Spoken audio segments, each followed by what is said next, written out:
তনু শাহীৰ গ্ৰেপ্তাৰৰ দাবীত উত্তাল উজনি অসম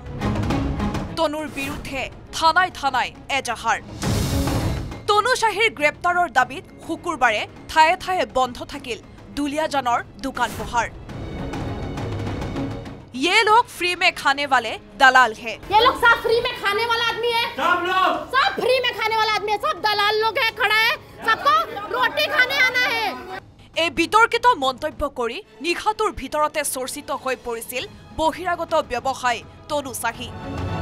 তনু শাহীৰ মন্তব্যৰ পাছতে তীব্ৰ প্ৰতিক্ৰিয়াৰ সৃষ্টি হৈছিল চৌদিশে অসমীয়াক অপমান কৰাৰ অভিযোগত উজনি অসমৰ থানাই বিভিন্ন দল সংগঠনে দাখিল কৰিছিল এজাহাৰ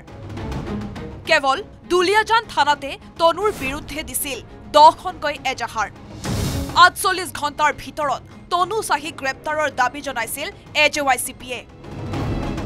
এজেৱাইচিপিৰ এজাহাৰৰ ভিত্তিতে তনুক আটক কৰি বৃহস্পতিবাৰে বিয়লি 4 বজাৰ পৰা মাজনিশালৈ জেৰা চলাই দুলিয়াজান আৰক্ষীয়ে দুলিয়াজান থানাত ডিব্ৰুগড় আৰক্ষী অধীক্ষকো উপস্থিত হৈ সোধাপোছা কৰে তনু শাহীক দুলিয়াজান থানাত ডিব্ৰুগড় আৰক্ষী অধীক্ষকৰ জেৰাৰ অন্তত স্বাস্থ্য পৰীক্ষাৰ বাবে হাস্পতাললৈ লৈ যোৱা হয় তনুক অৱশ্যে পৰৱৰ্তী সময়ত ঘৰলৈ যাব দিয়া হয় তনু শাহীক আজি আপোনাৰ 17 তাৰিখৰ পৰা আজি 22 তাৰিখ হৈ গ'ল তেখেতক মাত্ৰ যে সুদপোছৰ কাৰণে তেখেতক ঘৰৰ পৰা আটক কৰি আনিছে তেখেতক গ্ৰেপ্তাৰ কৰি জেল হাজতলৈ প্ৰেৰণ কৰিব নকৰে